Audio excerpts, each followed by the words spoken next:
Supercrack Estrella presenta. Existe el infierno y el cielo, es la tierra el infierno bíblico. Hoy día, algunas personas argumentan que el infierno se encuentra en la tierra o que en estos momentos nos encontramos en el infierno. Sin embargo, la Biblia no enseña que en estos momentos nos encontramos en el infierno o que todas las personas están sufriendo en este infierno, refiriéndose a la tierra. Más bien, la Biblia enseña que el infierno es un lugar real en el presente y en el futuro para todos aquellos que no creen y que no creerán en Jesús.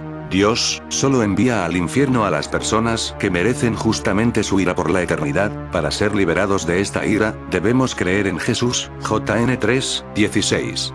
El infierno no es simplemente una tumba, nuestro sufrimiento actual en esta tierra o algo similar. Este es un lugar literal donde los no creyentes sufrirán eternamente. A continuación hay una lista de algunas razones del por qué la Biblia identifica el infierno como un lugar separado de existencia. 1.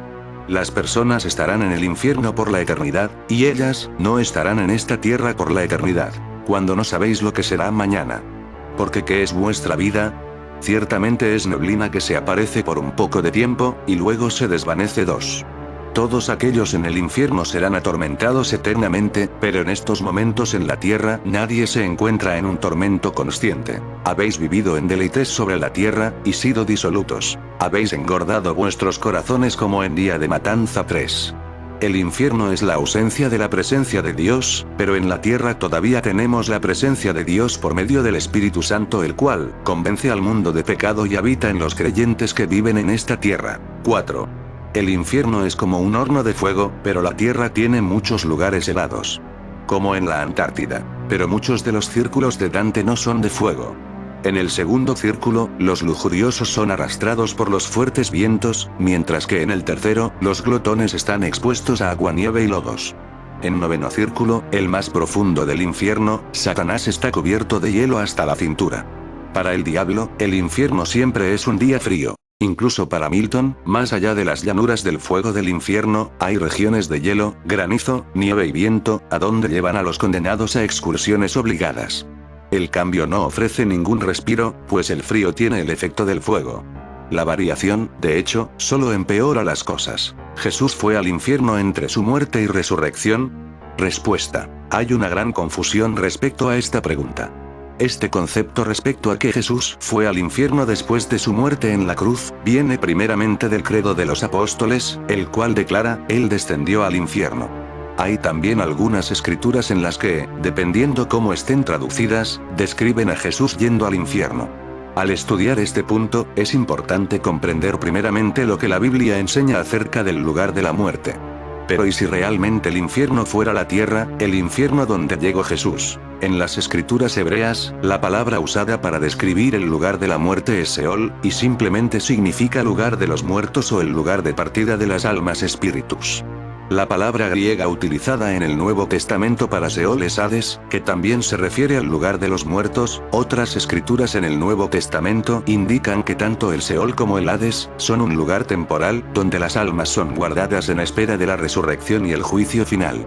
Pero a mí personalmente en mi canal Supercrack Estrella, esa palabra Seol, me recuerda mucho a la palabra Sol. Y si la palabra Seol fuera una referencia a nuestro Sol, eso situaría al infierno en la tierra, solo que se estaría manipulando las cosas para no ser conscientes de dónde estamos. Apocalipsis 20, 11, 15 nos da una clara distinción sobre estos dos. Infierno, el lago de fuego, es el lugar final y permanente del juicio para los perdidos. El Hades, entonces, es un lugar temporal. Mucha gente habla del Hades y el lago de fuego como si fuera el infierno, y esto causa confusión.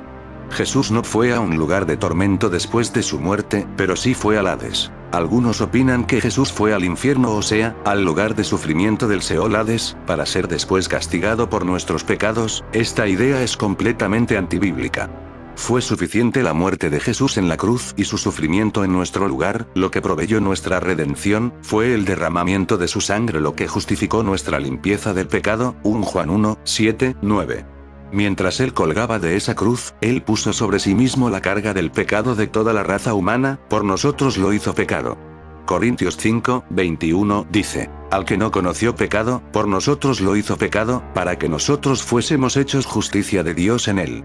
Esta imputación del pecado nos ayuda a comprender la lucha de Cristo en el huerto de Getsemaní con la copa del pecado que sería vertida sobre él en la cruz. Pues bien, una tradición apostólica contenida ya en los primeros credos, quiere que Jesús, antes de resucitar en cuerpo, actúe ya en espíritu, y que en calidad de tal, se dirija a las almas de los muertos para anunciarles la salvación. El soporte evangélico de tal creencia se halla en varios pasajes. El primero es una de las llamadas 7 palabras. Padre, en tus manos encomiendo mi espíritu LC. 23:46. De donde la exégesis concluye que aunque su cuerpo muriera, Cristo queda vivo en espíritu. El segundo podría ser la evidencia de un hecho a partir de sus efectos, basada en el pasaje en el que Mateo cuenta lo que ocurre cuando Jesús expira en la cruz. Se abrieron los sepulcros, y muchos cuerpos de santos difuntos resucitaron. Y, saliendo de los sepulcros después de la resurrección de él, entraron en la ciudad santa y se aparecieron a muchos. Mt. 27, 52, 53.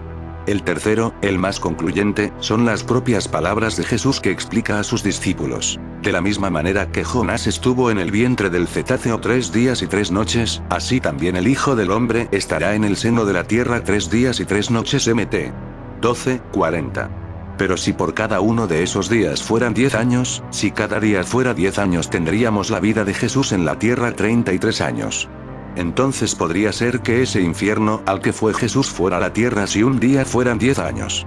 10 son 30, más 3 años terrestres, todos dependiendo del espacio-tiempo del que se nos habla. En este video trataremos de recordar ese video que realicé donde decía que todos estábamos muertos pero no lo sabemos, y que la tierra es el verdadero infierno. Existe también otra posibilidad, es la de querer abrir el infierno en la tierra, y convertir la tierra en otro infierno bíblico, donde los demonios acamparían a sus anchas, como dice el conspirativo Christian Truther. Los conspirativos demonizan la CERN. Su experimento de antimateria reveló el infierno en la Tierra.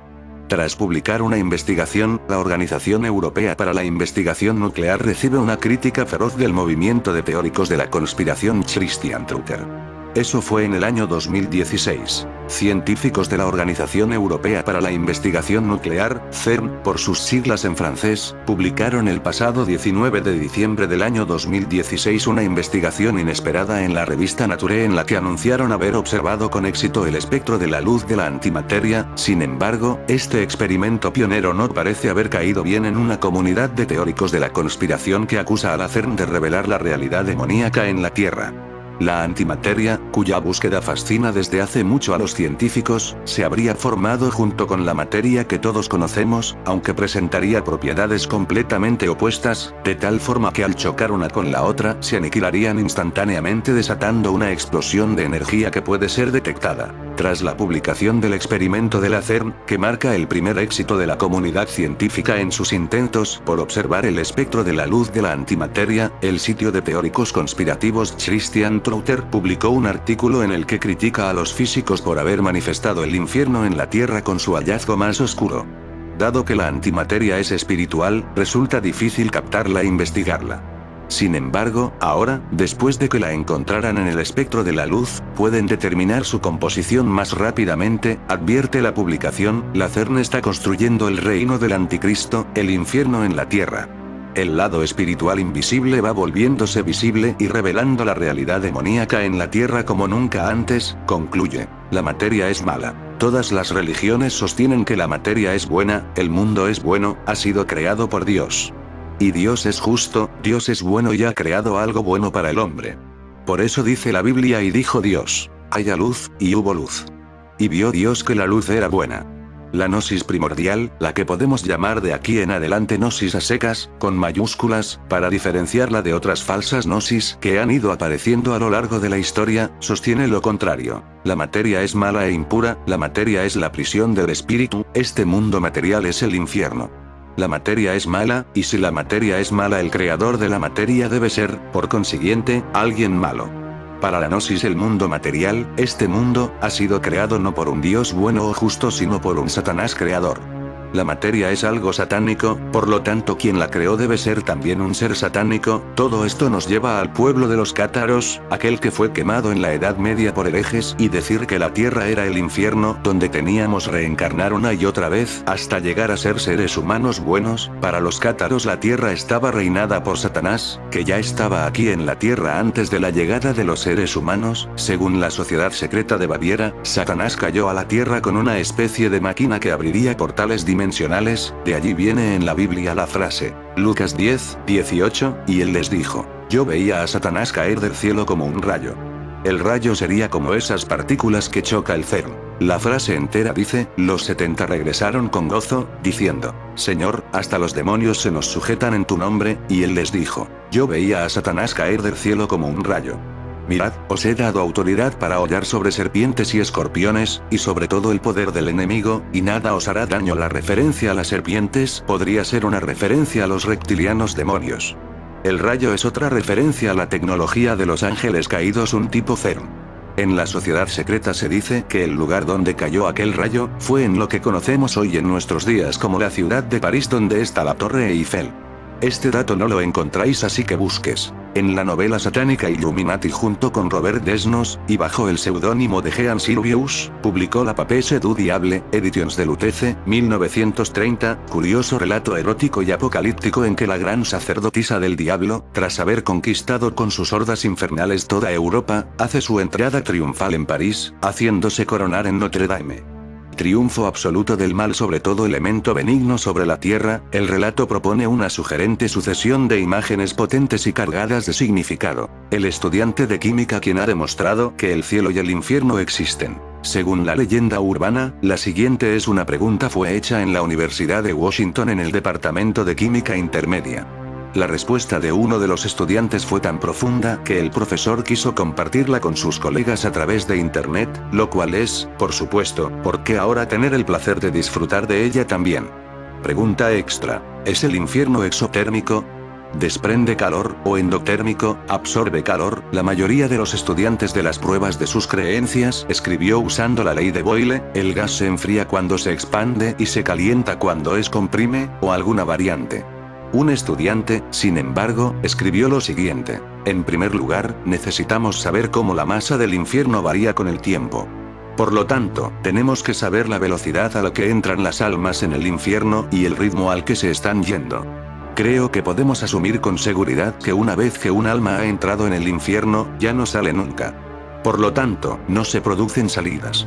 En cuanto a cuántas almas entran, veamos las diferentes religiones que existen hoy en el mundo. La mayoría de ellas declaran que si no eres un miembro de su religión, irás al infierno. Dado que hay más de una de estas religiones y la gente no pertenece a más de una religión, se puede concluir que todas las almas van al infierno. Con las tasas de nacimientos y muertes existentes, podemos esperar que el número de almas en el infierno crece exponencialmente. Ahora, nos fijamos en la tasa de variación del volumen del infierno, porque la ley de Boyle establece que, para que la temperatura y la presión en el infierno permanezcan igual, el volumen del infierno tiene que expandirse en proporción a la entrada de almas. Esto da dos posibilidades. 1.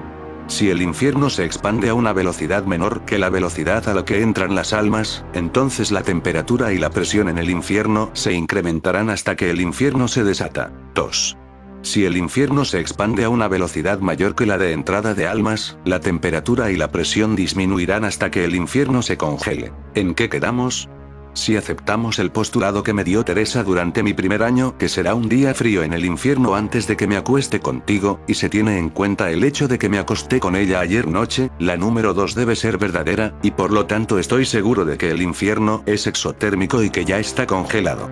El corolario de esta teoría es que, dado que el infierno ya está congelado, se deduce que no se aceptan más almas, y por lo tanto está dejando al cielo como única alternativa. Esto explicaría por qué muchos sitúan al infierno en la Antártida bajo el hielo, y esto explicaría la cantidad de ovnis en el cielo. La apuesta de Pascal. ¿Dios es, o no lo es? Usted debe apostar, siglo XVII. La apuesta de Pascal es un argumento en la filosofía de disculpa, que fue ideado por el matemático francés del siglo XVII, el físico y filósofo Blaise Pascal, 1623-1662. Se postula que los seres humanos todos apuestan con sus vidas, ya sea que Dios existe o no existe. Dada la posibilidad de que Dios realmente existe y asumiendo la ganancia infinita o pérdida asociada a la creencia en Dios o con incredulidad, una persona racional debe vivir como si Dios existe y tratar de creer en Dios. Si Dios no existe realmente, esa persona tendrá solo una pérdida limitada, algunos placeres, lujo, etc. La filosofía utiliza la siguiente lógica. 1. Dios es, o no lo es. 2. Un juego se está jugando en la cara o cruz aparecerá. 3. De acuerdo con ello, no se puede defender ninguna de las proposiciones. 4. Usted debe apostar. No es opcional. 5. Pesemos la ganancia y la pérdida en la apuesta a que Dios es. Vamos a calcular estas dos posibilidades. Si usted gana todo. Si usted no pierde nada.